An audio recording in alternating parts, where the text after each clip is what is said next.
नमस्कार विद्यार्थियों, मैं आप लोगों की डिमांड पर मैं क्लास 8 का इंग्लिश पेपर का मॉडल क्वेश्चन पेपर लेकर के आया हूं। बहुत ही मेहनत के बाद गेसिंग करने के बाद मैं आप लोगों के लिए एक पेपर लेकर के आया हूं। तो ये बहुत ही इंपॉर्टेंट होने वाली है, खास होने वाली है। ये वीडियो लेकर के आया हूं मैं आपका गुरु जी। तो वीडियो करते हैं शुरू जी, क्योंकि मुझे है आपका केयर। और बम्पर कर दीजिए सब्सक्राइब और शेयर। तो स्टार्ट करते हैं। सबसे पहला क्वेश्चन है, right opposite word of. Opposite word जो है आप लोगों को देगा ही देगा, जिसमें से 2 नंबर का क्वेश्चन आप लोगों को आएगा। जैसे हाई का क्या हो जाएगा, लो हो जाएगा। हैवी का क्या हो जाएगा, लाइट हो जाएगा। HEAVY होगा, यहाँ पे ई छूट गया है। तीसरा है फास्ट। फास्ट का क्या हो जाएगा, स्लो हो जाएगा। ऑनेस्ट का क्या होगा, डिसऑनेस्ट।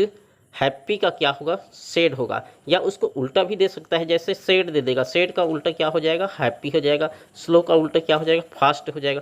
इस तरह से डे का उल्टा क्या हो जाएगा, नाइट होगा। इसमें से 2 क्वेश्चन आएंगे ही आएंगे।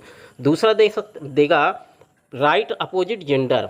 जेंडर पूछा जाएगा। जेंडर जैसे मेन का क्या हो जाएगा, वुमेन हो जाएगा। हॉर्स का मेयर, अंकल का आंट, गुड गॉड का गॉडेस, टाइगर का टाइग्रेस, मिल्क मैन का क्या हो जाएगा, मिल्क मेड होगा। ये भी क्वेश्चन आप लोगों के लिए बनता है। ये जो है आने योग्य है। दूसरा दिया था 6वीं और 7वीं में भी दिया था। ये सेंटेंस जो है, जैसे make proper sentence you from the following. Proper sentence बनाना है। इसमें जो है सेंटेंस कंप्लीट नहीं है, सीक्वेंस में नहीं जमाना है, इसको सीक्वेंस में जमा करके लिखना था। Rohit with played his friend लिखा है। तो सबसे पहले क्या आता है इंग्लिश में, सब्जेक्ट सेंटेंस में सब्जेक्ट आ जाएगा। सब्जेक्ट के बाद हेल्पिंग वर्ब आता है। हेल्पिंग वर्ब के बाद क्या हो जाता है, मेन वर्ब होता है। मेन वर्ब के बाद ऑब्जेक्ट, ऑब्जेक्ट के बाद अदर वर्ड होता है। तो इसमें सबसे पहले देखते हैं सब्जेक्ट कौन सा है, कौन काम कर रहा है, रोहित कर रहा है। इसमें हेल्पिंग वर्ब देखते हैं, सहायक क्रिया। सहायक क्रिया है क्या, सहायक क्रिया नहीं है। सहायक क्रिया नहीं है तो देखते हैं मेन वर्ब देखते हैं। मुख्य क्रिया देखते हैं, तो क्या माने खेलना, प्ले माने खेलना। तो ये क्रिया है, खेलना एक क्रिया है, तो प्लेड, प्लेड हो जाएगा। ठीक है। उसके बाद किसके साथ खेलता है, विथ के साथ, हिज फ्रेंड उसके दोस्त के साथ। रोहित उसके दोस्त के साथ खेलता है।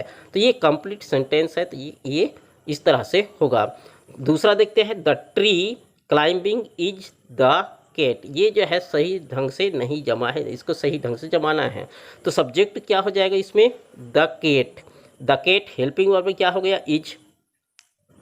उसके बाद क्लाइंबिंग, क्लाइंबिंग क्या हो गया, मेन वर्ब। तो द ट्री ये अदर वर्ड है, तो क्या हो जाएगा, the cat is climbing the tree. ये जो है पूरी सेंटेंस बनेगा। इस तरह से आप लोगों को देगा ही देगा। अपने देखते हैं, सीखा सम बाय बिस्किट वेंट टू। ये भी सही ढंग से नहीं जमा है, इसको जमाएंगे तो कौन करती है, सीखा। सीखा क्या करती है, वेंट करती है, जाती है। क्या करने जाती है, टू बाय खरीदने, सम बिस्किट कुछ बिस्किटें। तो सीखा went to buy some biscuit इसका राइट आंसर होता है। ये सीक्वेंस में नहीं है, इसको सीक्वेंस में जमाना है।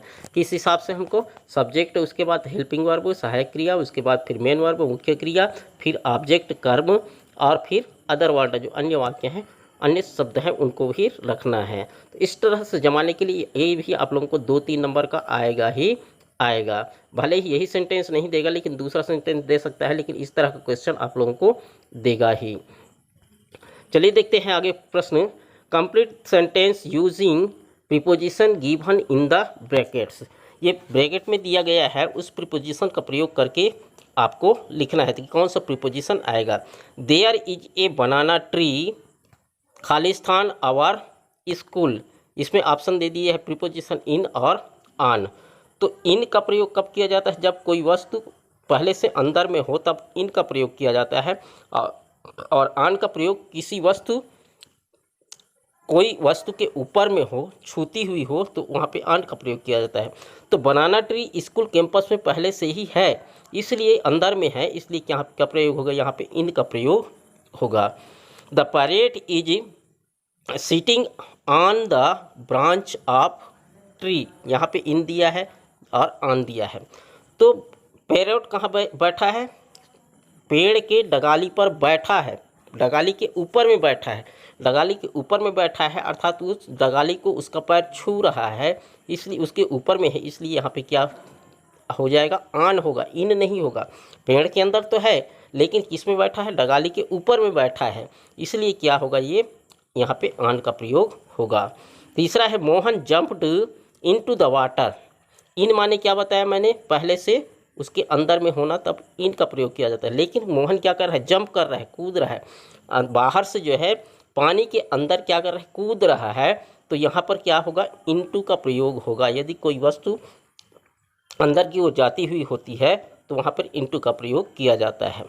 The rate is under the table. Under the table, rate कहाँ है, टेबल के नीचे है।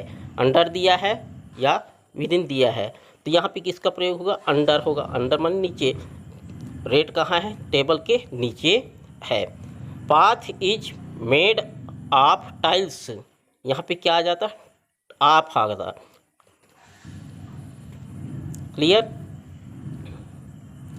पांचवा प्रश्न है right the adjective and the noun is the sentence. क्या निकालना है इसमें, एडजेक्टिव निकालना है और नाउन निकालना है। She is wearing a red shirt, adjective किसे कहते हैं, कोई वस्तु का, कोई नाउन का विशेषता बताता है, वो एडजेक्टिव कहलाता है। तो इसमें एडजेक्टिव क्या है, रेड है, लाल, लाल शर्ट, वह लाल शर्ट पहन रही है। तो यहाँ पे लाल क्या हो जाएगा, एडजेक्टिव हो जाएगा, और नाउन क्या होगा, शर्ट, क्या पहन रही है, स्कर्ट है, शर्ट नहीं स्कर्ट।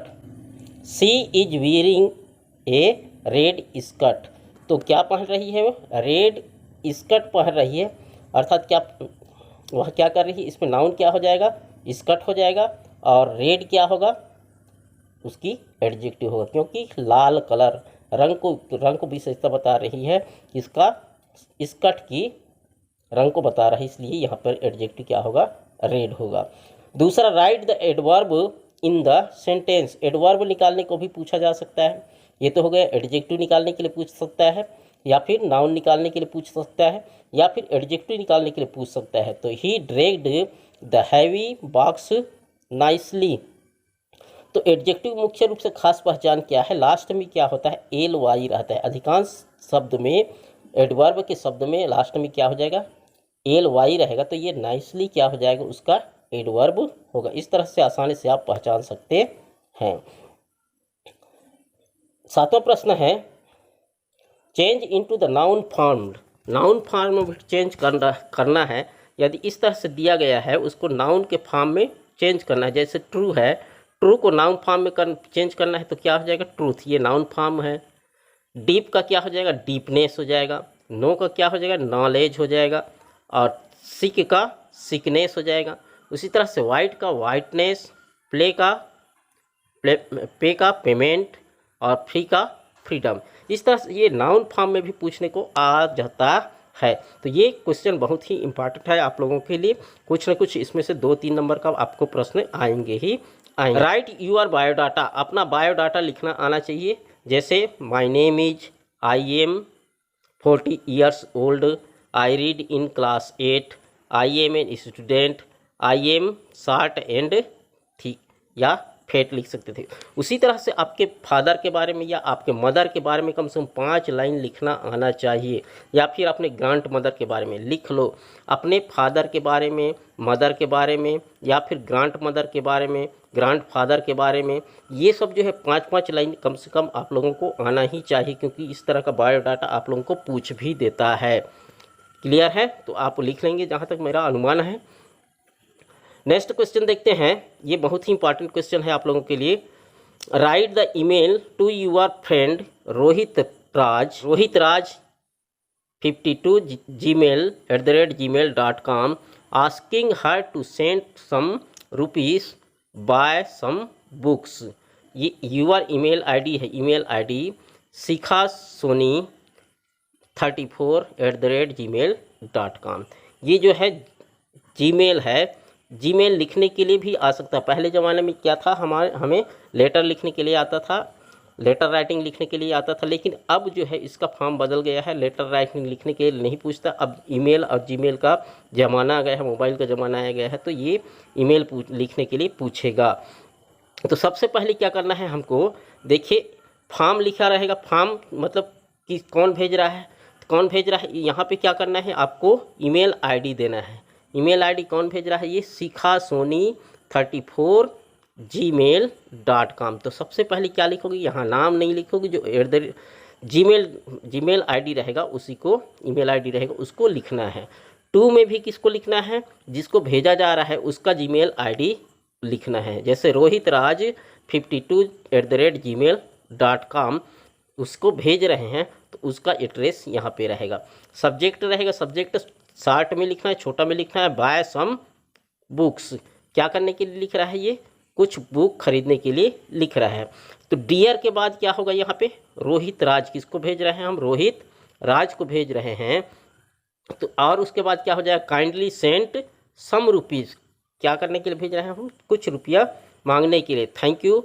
फिर आखिरी में क्या हो जाएगा, यहाँ पे नाम रहेगा, जो भेजने वाला का नाम यहाँ पे रहेगा। तो ऊपर में सबसे पहले में अपना खुद का जीमेल आईडी, दूसरे में जिसको भेज रहे हैं उसका जीमेल आईडी और सब्जेक्ट, फिर डियर में नाम, उसका नाम लिखेंगे हम, नाम के शुरू में क्या होगा, कैपिटल रहेगा, दूसरा नहीं रहेगा। इस तरह से हम क्या सकते हैं, ईमेल आईडी बना सकते हैं। और ईमेल आईडी भरने के लिए या लिखने के लिए आप लोगों को पूछा जाता है। पिछले बार भी मिड लाइन में जीमेल आईडी भरने के लिए पूछा गया था, किस तरह से जीमेल आईडी को कंप्लीट करोगे। Right an essay any pet animal, any wild animal, पहले पेट एनिमल देता है, हो सकता है बीच में क्या दिया था, मोबाइल दिया था। आजकल जो है वो वंडर ऑफ साइंस ये सब नहीं पूछता है, या फिर वाइल्ड एनिमल दे देगा या फिर पेट एनिमल। तो वाइल्ड एनिमल या पेट एनिमल के बारे में 5 लाइन आप लोगों को लिखना आना चाहिए। उसमें कुछ हिंट दे देता है, हिंट दे देगा, जैसे क्या हिंट दे देगा, टेल दे देगा। ये टेल एक वर्ड दे दिया, इस टेल से जो है आप क्या बनाएंगे, सेंटेंस बनाएंगे। जैसे इसमें क्या सेंटेंस बन गया, she has a long tail. Animal दे देगा, मान लीजिए एनिमल दे दिया, the cow is a pet animal. इस तरह से मान लीजिए वहाँ गुड दे दिया, गुड, तो she is very gentle and good. इस तरह से 4-5 वर्ड आप लोगों को दे देगा और उससे कहेगा कि इससे कम से कम 5 लाइन आप लोगों को लिखना है। तो ये आप लोगों को 5 लाइन कम से कम लिखना आना चाहिए। तो आई होप ये वीडियो आप लोगों के लिए बहुत ही मदद मिलेगा। आप लोगों को किस तरह का प्रश्न आएगा, क्वेश्चन आएगा, क्योंकि इस बार जो है मिड लर्निंग आउटकम पर ही प्रश्न पूछे जा रहे हैं। तो बुक से प्रश्नोत्तर कम होकर करके आपको जनरल नॉलेज से प्रश्न जो है ज़्यादा आ रहे हैं। तो ये वीडियो कैसा लगा और कहाँ तक आपको सार्थक रहेगा, कमेंट करके ज़रूर बताना। Thanks for watching.